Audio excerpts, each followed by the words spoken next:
Welcome to 180. Today we are talking with John Schulze about his just published novel, Fertile Ground. John Schulze is a faculty member in the Department of English and Journalism. He received his PhD from the University of Nebraska-Lincoln in 2012. So welcome to the show. This is the novel, and it was literally just published, right? Yes, yeah, it was released October 7th. Do you want to tell us a little bit about it? Sure. First, thanks for having me, Bill. I appreciate it. The novel is about a German immigrant family in the early months of World War II. The father is visited and subsequently arrested by the FBI and interned in a camp in North Dakota. And the wife and mother is left home to take care of the farm and her two boys. And battle against the forces of the federal government to try to earn the release of her husband. So the novel is sort of also structured as a kind of mystery story too, isn't it?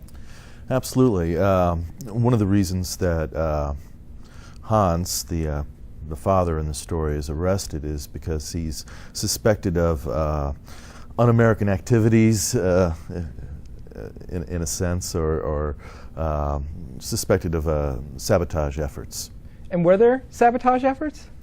Well, that's what the mystery's about. So. But I mean, in real life, was this an actual live concern? Actually, it was. John Dash was a well-known figure. He led a Nazi conspiracy force.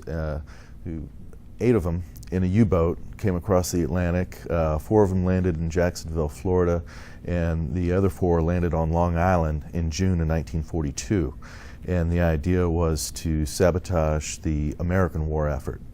Unfortunately for them, and fortunately for Americans, the plan was never realized, and 6 of the 8 were executed before the end of the year. So your story takes place up in upstate New York.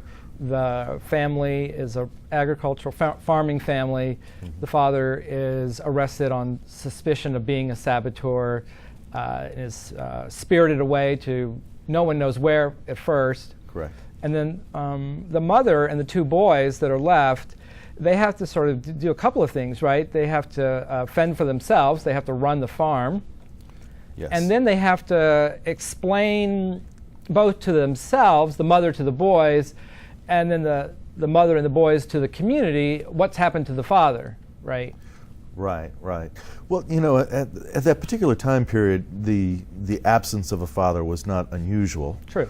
And the conversations about where your father is or what's happened to your dad was often avoided because you didn't know the answer, and you could really be, causing some issues with somebody if somebody's husband had been captured or was missing in action. The last thing you want to do is ask that question. Right. So where's your husband stationed? And of course, there was the campaign "Loose Lips Sink Ships." So there wasn't a whole lot of conversation about where your husband was or what he was doing. But Lucy was very concerned about the town's perception of her husband because everybody knew he wasn't in the military, and all of a sudden he was missing. She kind of makes up a story for the boys, but one knows better than the other. Right, Yeah. about what's going on. So one of the things that I thought was interesting about the story is that everybody in the story all the main characters are morally compromised to one degree or another, which I like. What I like about that is that you don't have characters that you're supposed to, melodrama where one person's absolutely bad, the other person's absolutely good. I mean, Lucy, who stays behind and takes care of the family, she does do some things that were morally compromising. Absolutely, yeah. At times, she's less than honest with her children, for instance, with her friends and neighbors. She puts up a front, but also in terms of her domestic duties. Right. Her main station within the novel in the beginning is as the cook. Her domain is the kitchen, and so she utilizes those skills later on to help supplement their income. As you're holding the ration book there, this was commonplace once the war started to make sure there were ample commodities to be shipped over to our soldiers, and to keep people from hoarding things stateside. Everybody in the family would be issued a ration book. So even if you were a child, you would get Absolutely. a ration book? Mm-hmm. Yeah. The parent would hold the ration book for them, obviously, but everybody in the family would have a ration book, so it was a per-person ration. But Lucy, and everybody was supposed to take an inventory of their stores before and be honest about it, and she wasn't necessarily honest about how much sugar or flour that she had, and or butter. That was a hot commodity back at the time. And so she kind of held back on some of those things. And so absolutely, one might think that's fairly minor, but when you think about the concerted effort that the country went through to support the war, it was essentially subversive. And when she's at the bake sale that was supposed to raise money for the USO. Correct. But she participates in the bake sale to show that she's patriotic, right? Correct. As part of her, I guess, sort of cover for where her husband's. Yes. So once again, she's having to put on this patriotic front to prove her. Well, she is patriotic, actually. Yeah, it is. Yeah, she is an American, and right. An American-born citizen. But to kind of alleviate her fears of what people might perceive about her and her family, she wants to be a presence there at this fundraiser for the USO. But at the same time, she's also cognizant of the lack of money coming in. Husband's gone. Husband's gone, right? And the tractor's broken down. They've got to fix it somehow. She's got to pay for it, and so because she's not getting any military pay being sent back her way or anything. Exactly. And so she ends up skimming some money off of the donations from the cookies that she's selling. Yeah, I thought that was a really great moment in the novel because it's suspenseful, right? Because she's risking a lot. Her position in the community is kind of shaky already. I guess they weren't very social to begin with. That's the kind of feeling I got. Well, yeah, there was a distinct hierarchy, in town versus rural, right? And so they were farmers, and then you had Friedberg's elite, the mayors and the merchants, right? The movers and shakers, which is kind of an ironic term for a little small town. Big wigs, human. But yeah, so there was that class hierarchy, and Lucy and Hans were obviously not part of the elite, so they were already on the fringes, and this precarious position pushed them further and intensified those feelings of marginalization. So she took a big risk in a way. Oh, absolutely. But she was risking it for her family. Right, for her family. Yeah. But that's what makes it like you understand why she's doing what she's doing, but you're sort of like, is she going to get caught? And I won't say whether she gets caught or not. Another really interesting moment in the book is when they paint the big swastika gets painted on the side of their barn. Did German Americans face that kind of thing? There was a lot of propaganda in the media, and Hans was a German immigrant, so he was speaking with a German accent. There's a section also in the novel that talks about him hunting a job. Right, and he couldn't speak English. Couldn't speak English, had a little note, and so looking for a job. And so, somebody like that might, warrant a little extra suspicion, especially given the language in the media, Right, the newsreels that would right, come on right. right before the movies would, you know, kind of dehumanize the Japanese and the Germans, and there was a, you know, by today's standards, rather harsh rhetoric, and so yeah, that kind of graffiti, Right. if you will, or animosity within communities did occur.